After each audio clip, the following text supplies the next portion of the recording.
बेगूसराय में बीजेपी ने सीएम और डिप्टी सीएम का फूका पुतला। नमस्कार, आप देख रहे हैं बीएनपी न्यूज। बेगूसराय में आज भाजपा कार्यकर्ताओं के द्वारा मुख्यमंत्री नीतीश कुमार एवं उप मुख्यमंत्री तेजस्वी यादव के विरोध में सड़कों पर नारेबाजी की गई तथा भाजपाइयों ने मुख्यमंत्री तथा उप मुख्यमंत्री का पुतला दहन जिला मुख्यालय के उत्तरी द्वार के पास किया। दरअसल भाजपाइयों का कहना है कि आनन फानन में नीतीश सरकार के द्वारा नगर निकाय की चुनाव की घोषणा कर दी गई। इसके लिए कोई रोड मैप नहीं बनाया गया, जबकि आरक्षित सीटों के लिए पूरे बिहार से लगभग 5000 से अधिक पिछड़ा एवं अति पिछड़ा वर्ग के लोगों ने अपना नामांकन कराया था। कोर्ट के आदेश के बाद चुनाव स्थगित कर दी गई है। नीतीश सरकार के द्वारा जो पिछड़ा एवं अति पिछड़ा वर्ग के लोगों को अपमानित करने का काम किया गया है, उसे लोग कभी भूल नहीं पाएंगे। उक्त पुतला दहन कार्यक्रम में बेगूसराय नगर के विधायक कुंदन सिंह, अमरेंद्र कुमार अमर, जिला अध्यक्ष राजकिशोर सिंह एवं जिला उपाध्यक्ष मृत्युंजय कुमार, वीरेश सहित बड़ी संख्या में नेता एवं कार्यकर्ता मौजूद रहे। बीएनपी न्यूज के लिए बेगूसराय से दिनेश चौधरी की रिपोर्ट।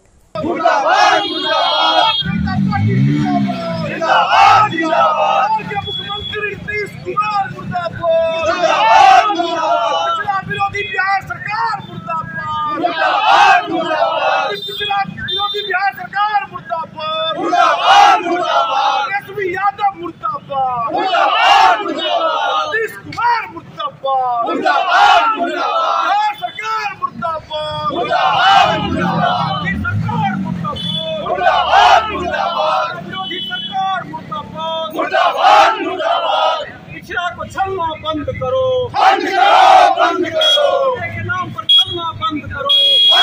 पुतला दहन के किस तात्पर्य में?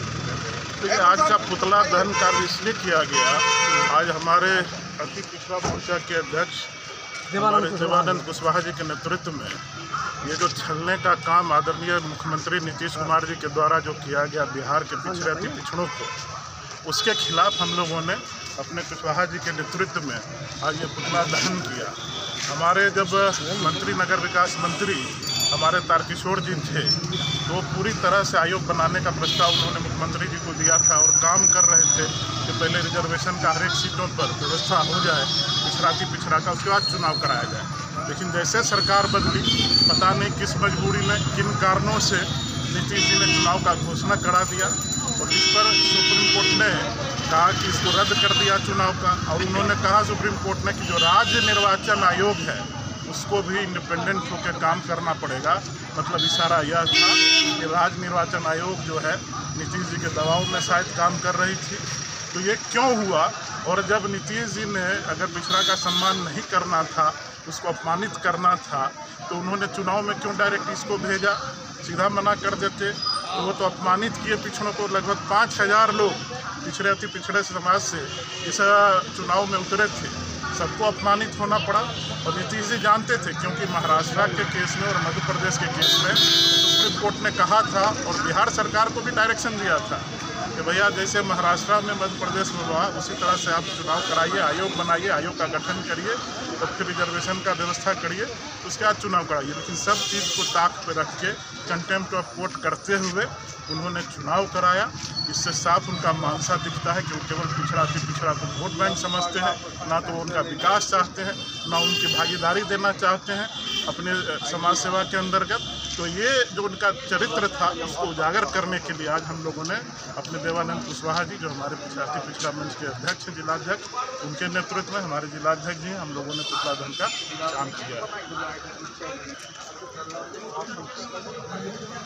आज पुतला दहन इसलिए करना पड़ा कि ये जो बिहार सरकार है, ये निकम्मी सरकार है।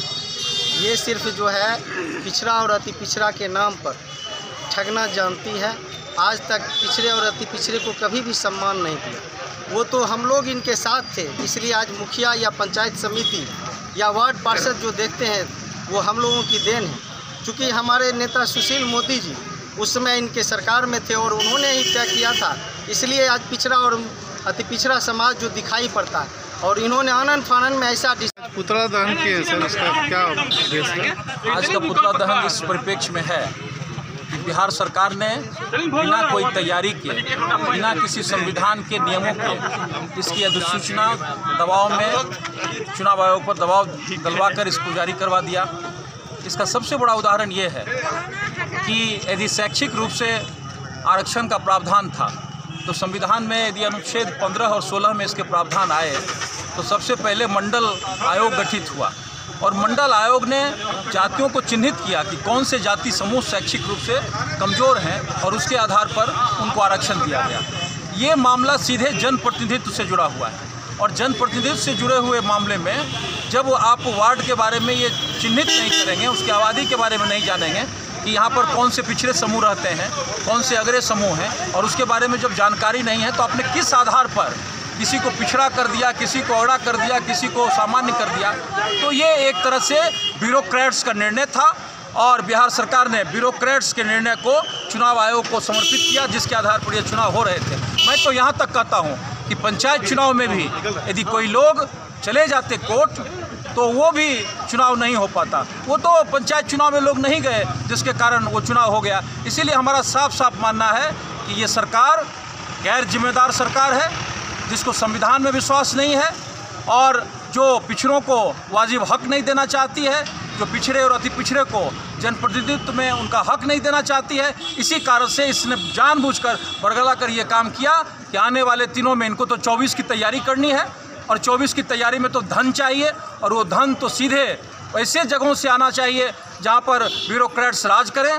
इसीलिए ये नहीं चाहते थे कि चुनाव हो और इनकी यही मंशा थी। अब तो सारे कार्यपालक पदाधिकारी होंगे जिनके माध्यम से इनकी धन उगाही होगी। इसीलिए हमारा साफ साफ मानना है कि नीतीश कुमार पिछड़ा विरोधी है। उसने अब तक सुप्रीम कोर्ट के स्पष्ट निर्देशों के बावजूद भी पिछड़ों के रिप्रेजेंटेशन देने के लिए आयोग नहीं बनाया और यही बात महाराष्ट्र और मध्य प्रदेश में जब चुनाव रुका तो वहाँ की सरकारों ने इसके लिए आयोग बनाया और बिहार सरकार ने जानबूझकर आयोग नहीं बना।